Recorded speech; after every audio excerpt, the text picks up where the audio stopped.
Империјата на Мијалков се раситнува. Со 6 милиони евра готовина кој поранешниот директор на УБК ги уплати по признанието вина во истоимениот предмет, владата веќе ги троши. А за 2 недели од сега граѓаните ќе имаат можност да ги купуваат акциите на Мијалков во ЗИК Пелагонија, Бетон Штипи, мериот во вредност од 352.000 евра на јавна лицитација. На продажба одат и становите во Охрид, земјиштето во Гевгелија и Радња, или на калкулаторот на агенцијата 14 милиони евра, но прво владата треба да даде зелено светло.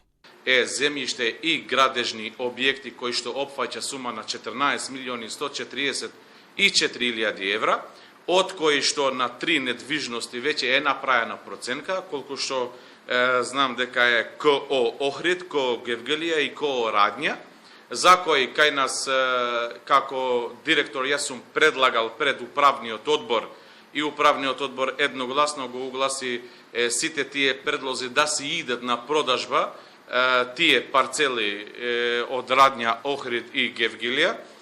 Значи, после тоа ние ќе треба пуштивме до влада, за да влада да ни дава согласност дека ние имаме право да ги даваме на јавно давање сите тие парцели. Мијалков вложи 30 милиони евра во готовина и недвижнини за висината на казната од 3 години за перење пари во империја. Но додека на не био моди гладко со шефот на тајната полиција, патот до конфискација на возилата и машините во предметот трансмет за Сеат Кочан е поплочен со сопки и нерегуларности. Иако судот му пресуди на Трансмет да ги предаде сите возила и градежни машини, таков список во агенцијата не постои. Не био побарал помош од 5 институции да му помогнат да го открие имотот на Трансмет. Тука се изненадив од некои предмети што не се веќе довршени од страна на агенцијата.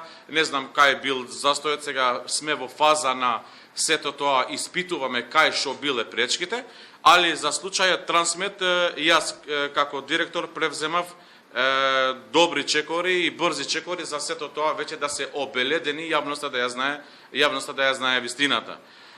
Во имотот на Агенција за управување со одземен имот не располагаме со ниту едно движен имот, што се подразбира машини, камиони, коли, така натаму и така натаму.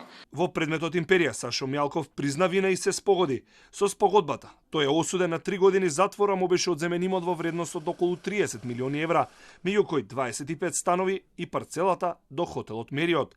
Сеат Кочан наредната година излегува од затвор, додека државата талка по имот вреден 17 милиони евра, кој треба да се распродаде за да се надомести штетата од наместените тендери, со кој Кочан се богател преку ископ во рек Битола.